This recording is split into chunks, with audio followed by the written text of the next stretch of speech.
Older cities often need to renovate or redevelop to maintain competitive with newer towns and suburban development. Imagine a new era where we could redevelop cities sustainably. What if we could provide a preferred increase of space that can be enjoyed on everyone's porch and outside of every resident's windows? What if we could design a preferred living standard with safe pedestrian connectivity that also provides efficient vehicular systems? What if this new preferred form of planning could cut the maintenance burden to cities, businesses, and homeowners in half while reducing the environmental impact of urban development even more? What if we can deliver a more preferred price point that will create more value while reducing the cost of housing? What would we call this preferred new standard? We would call it Prefurbia. In this technological age, virtually everything we encounter has gone through drastic revolutionary improvement. That is, everything but the way that we have planned the very cities in which we live. To advance planning, we must first learn why the planning of our cities has been stuck in time with little progress, and why today we can revolutionize the way we build and redevelop cities. This revolution in design is called Prefurbia. Prefurbia provides a higher standard of living through innovative new technologies, all the while solving a variety of problems common to both suburban development and urban redevelopment. For the past half-century, American cities have been sprawling away from the core urban areas in pursuit of the American dream. You'll find a scene like this in nearly every village, town, and city throughout the country. For in the hopes and dreams of everyone, there's a home they can call their own. Home brings a sense of security to a man. And to every woman, her home means a setting for gracious living. And we'll have the living room right in here. And the kitchen right here so we can see the children playing in the yard. Yeah, the children. Children? Say, how many are you planning on? Not more than 6, I hope. Maybe I better add a few more rooms back here at that. Silly. And we have shrubbery, of course, right along in here. And, oh, darling, it's going to be just perfect. Yes, in the beginning, the suburbs represented a new standard of living, with space for children to play, and with the promise of exciting new homes for the jet age, made up of the latest in construction materials. Industrial research has given us a lot of materials designed to do a specific job better and made to plan specifications. This same kind of scientific thinking was applied to the problem of sidewalls for the homes of America.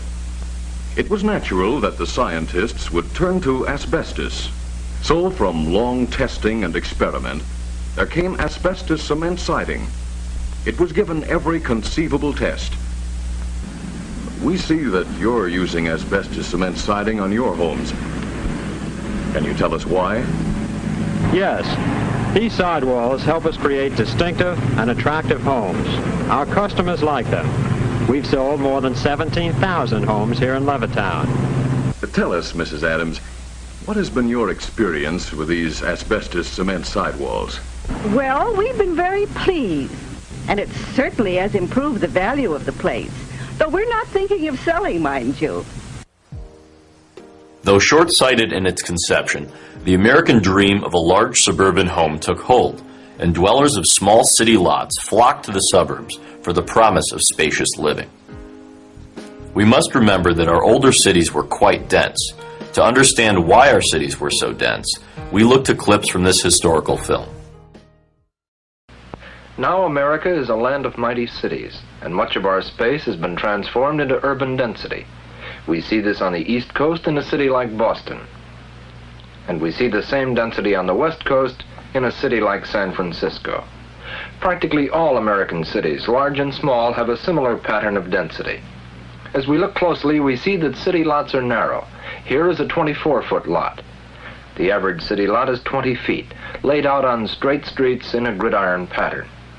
It is not uncommon to find miles of 16.5-foot lots, and so we observe that the American city is a development of narrow lots. This is the first point. The American city is dense with a narrow lot pattern. Actually, we can often find lots as narrow as 12.5 feet. The word density has so long been associated with slums that we have forgotten in America the important truth that all city people have lived in the narrow lot pattern, including the well-to-do. The second point to consider is that density was a way of life for all people and included every type of residential property. A question of importance, therefore, is why did all city dwellers adjust their lives to narrow lots? The reason becomes apparent as we see our city stables. This attractive structure was built to shelter horses. Many stables still remain in our cities. These are now converted into much sought-after apartments.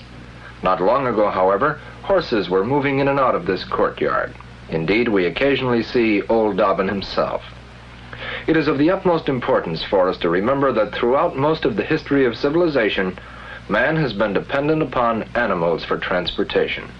This, then, is the basic cause of urban density, and the third important point. Man built densely because of his reliance on horses. Most of us no longer rely on animals to take us where we need to go. Advances in transportation have provided easier emigration from the dense urban core. Cities have exploded, leaving first, second, third, and fourth ring suburban growth. Many attempts to curb sprawl have miserably failed. Some cities tried urban growth limits, only to find that cities outside their jurisdiction welcomed new development, which in turn caused leapfrog sprawl and very long commutes into the urban core. Over the decades, there has been a continual tug-of-war between the inner city core and its respective sprawling suburbs. For a city to be sustainable, it must maintain a vibrant city center and identity while it spreads outward. The transitional area between the suburbs and city core, which is composed of the lower to medium density residential areas that are often set in tightly gridded patterns of small lots, is the ideal setting for Prefurbia redevelopment. These often neglected transitional zones are typically larger than the city core. Many are downtrodden with neglected housing and lack energy efficiency. These large regions of low-income housing are showcased by low-income vehicles parked along the street. The image these neighborhoods portray is one of danger, even if they are in fact quite safe. As a result, people elect to pay exorbitant prices to commute to and from suburban cookie-cutter homes in order to avoid the perceived dangers of urban housing, which is perfectly capable of being revitalized. With few exceptions, older cities were based upon tight grid patterns. Environmentally sensitive areas such as forests, wetlands, or natural watercourses were eradicated to provide for their straight city streets. The reason for these straight streets was due to the lack of technology. Let's explain. Back when the cities were designed with straight streets, land surveying required a 4-man crew who could at best collect about 50 points in a day. Those who planned, drafted, and set the geometry of new tract housing manually calculated each coordinate location that defined lot corners. Any curved property lines were to be avoided, as each intersection of a line and curve represented about a half hour of manual labor. To make matters worse, survey crews could take days to accurately stake out a curved street for construction. It was easier to cut straight lines and use a bulldozer to regrade the land, which destroyed that which took nature millions of years to create. Surely with the advent of today's technologies, which instantly calculate and draw even the most complex of designs, one would think that we have made significant advancements in land planning. Yet in some ways this technology has caused us to step backward, for it has turned home and city design into stencils that sacrifice aesthetics and efficiency in the name of speed. Today's software packages boast a land planning production rate of 250 LPM, or lots per minute. Advances in technology have essentially reduced production time from what would have taken months to accomplish 50 years ago to a minute today. In that minute, you can lay out the foundation for the living standards of 250 families. However, in that same minute, will the designer have time to think about planning the views those 250 families will have when looking outside of their windows? In those 60 seconds, what effort will be spent to reduce environmental impacts and development costs? And in that minute, how much attention will be directed toward creating the most efficient street pattern, or toward providing convenient walking connectivity for those 250 families? For the past 40 years, we have been harnessing civil engineering software developed specifically for civil engineers as a tool to automate land planning. Yet advances in technology have actually made suburban growth increasingly sterile. For example, let's take a look at a 10.9-acre area that would be typical of the transitional zone between city and suburb. Before the recession, to buy out the existing housing in this transitional zone, it would likely cost around $190,000 for each of the 57 families that live in this area. This is equivalent to a land cost of $1 million per acre, which was 10 to 20 times that of prime suburban undeveloped land. No wonder this transitional area was often bypassed for redevelopment. After the recession, plummeting property values with mass foreclosures made it feasible to redevelop these areas. The existing homes, garages, streets, alleys, walks, and driveways consume 54.4% of the total landmass. Many of the garages provide space for a single vehicle. This poses a real problem for low-income neighborhoods because the vehicle in the garage is likely the nicer car or truck, with the unsightly second vehicle parked on the street, lowering property values and destroying neighborhood character. The combination of streets, walks, alleys, and driveways consumes 2.84 acres to serve only 57 homes. For every square foot of home on the ground, there are roughly 2 square feet of pavement. All man-made elements deteriorate over time, requiring repair or replacement. The burden of these costs is shared by both city governments and homeowners. As budgets tighten, deterioration sets in.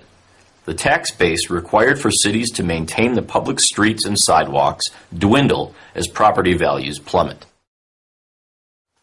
The non-man-made organic areas of the site, which comprises the remaining 45.6%, or 5 acres, are most often sod, which requires weekly mowing and constant watering. This disjointed 5-acre area provides no concentration of open space. The largest open space, however, is found in the street, which invites the children to play in the most dangerous of settings.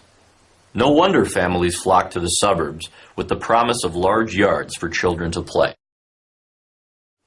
Prefurbia promises a more sustainable solution. But what exactly does sustainability mean? In terms of land development, we describe the 3 elements that can deliver sustainable neighborhoods: economics, environment, and existence. Economics. Most think of developers as prophets when housing economics is mentioned, but what happens after the homes are sold?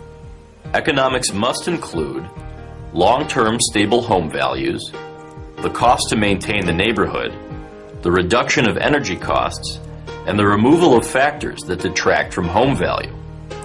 A practical application of our philosophy would be to redesign a neighborhood so as to remove the necessity of parking unsightly vehicles in the street, thereby restoring property values to their actual worth. Environment. Old urban development replaced forests and wetlands with rooftop and paving, resulting in high velocity, polluting runoff that has become disastrous to our ecosystem. 5% of the pollution in the United States is caused by lawnmowers, for which consumption totals 800 million gallons of gas annually. Homes in these urban transitional zones were built with thin wall construction lacking proper insulation. Fully 40% of our country's energy is consumed by our housing, which is simply not necessary. Yet upgrading these homes to become energy efficient would be prohibitively expensive. Even if upgraded, the homes would still be located in an unattractive, seemingly downtrodden neighborhood. Existence. A sense of pride and accomplishment is important for everyone, no matter what their social or financial status. Living in a home in need of repair within a downtrodden, lower-density neighborhood or within a high-density project in a small space on the 6th floor of a high-rise building does not provide a high level of existence. There is nothing that enhances pride more than feeling great about one's home and surroundings. A sense of accomplishment is a primary human need. Prefurbia balances these 3 E's of sustainability. Prefurbia provides space that families fleeing to the outer suburbs desire, but rarely get. With rising energy prices and gridlocked highways, many new home buyers would consider moving closer to the city if redeveloped areas could satisfy their desire for space and quality of life. To demonstrate Prefurbia, we present 2 examples. Both examples abandon the internal streets and alleys to create a contiguous neighborhood. This reduces the public paving by 1.5 acres, significantly decreasing the continual maintenance burden to the city. Both plans could use existing underground utilities if needed. Prefurbia's pedestrian-oriented design. In Prefurbia, the pedestrian system is designed first. This way, we can assure that pedestrians can take a convenient and safe stroll through the neighborhood, far from vehicular traffic. We chose an attractive 8-foot wide meandering walk, which is wide enough to serve as an alternate access for emergency vehicles. For remaining walks, we use a 6-foot width to make it easy for couples to walk side by side. Prefurbia's architectural blending. Prefurbia integrates interior floor planning with generous neighborhood open spaces. To accomplish this, Prefurbia turns land planning inside out. With respect to architecture, before Prefurbia, the facade of the home was the primary concern. There was little or no attention paid to what residents would view out of their windows. Architecture in Prefurbia ensures that living space within the home is placed adjacent to open spaces in the neighborhood. Prefurbia opens up the living areas to park-like settings around the home, providing a sense of space that even suburban dwellers will surely envy. This unique architectural space integration is a forethought of the design process in Prefurbia neighborhoods. Economics. In this example, we have gained 7 units from the original layout, which lowers the raw land cost per unit. Prefurbia developers do not need extreme densities to achieve economic viability. It is rather the efficiency of Prefurbia itself through which economic sustainability can be achieved. To serve a variety of income levels, this example provides a wide range of housing types, all with a similar architectural theme. Every home has a large usable porch, and architectural detail wraps around the home. Each porch is connected to the pedestrian system, and each home looks out upon generous open spaces adjacent to them, avoiding views into the neighbors' homes. The homes in this example are larger than the existing development, with 2- and 3-car attached garage spaces. By attaching garages, residents need not brave the elements to get to their vehicles or to bring their groceries in. Hiding cars out of sight will enhance the value and character of the neighborhood. Reducing interior walls and wasteful hall space lowers construction material and further opens up living spaces. Using smarter architectural design methods frees up funds to pay for extra windows and architectural facade elements, enhancing neighborhood function and character. Providing a neighborhood that eliminates monotony, as seen in this example, would also help to preserve property values. Environment. The housing footprints remain within a few square feet of the original plan, yet the infrastructure is less, much less, than the original development. The combination of streets, walks, alleys, driveways, and guest parking consumes just 2.11 acres to serve 64 homes. This is a 30% decrease in paved infrastructure per unit, while the remaining organic open space is increased by 1 acre.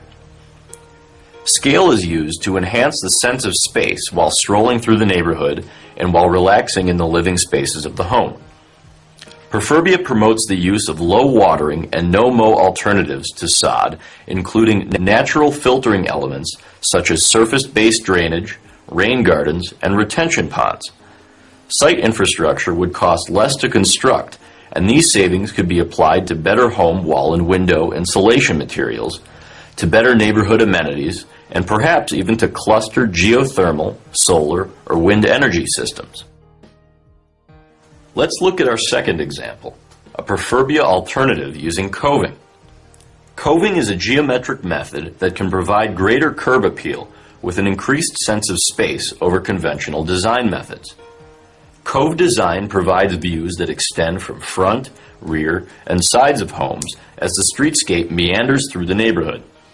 This ever-changing, park-like perimeter along streets de-emphasizes cars and provides a general feeling of low density.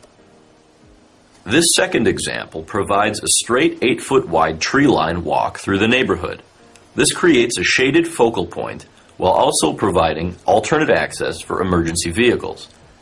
Single-family homes used in this example are quite large, with living areas ranging from 2,200 square feet to well over 3,000 square feet. Using smaller homes would increase the single-family density slightly without affecting the feeling of space and other unique qualities of cove design. The 3-story townhomes use an asymmetric design, a method in Prefurbia that provides more premium locations. Generous offsets allow views to wrap around each unit, providing living spaces that tie to the surrounding open space. These townhome units average 1,450 square feet and provide either 1 or 2 heated underground spaces for every unit. The open space is defined by large decorative ponds which provide for both the retention and filtering of rainwater. These ponds also reduce the load of the existing urban storm water system. The edges of these ponds would be planted with prairie materials to provide a rural feeling and to attract wildlife back into the city. Those passing by this neighborhood would feel as if this was a low-density addition to the city, yet the density is quite impressive compared to the original existing conditions. The density increases to 76 homes, 20 more than the existing neighborhood, with much larger average home size.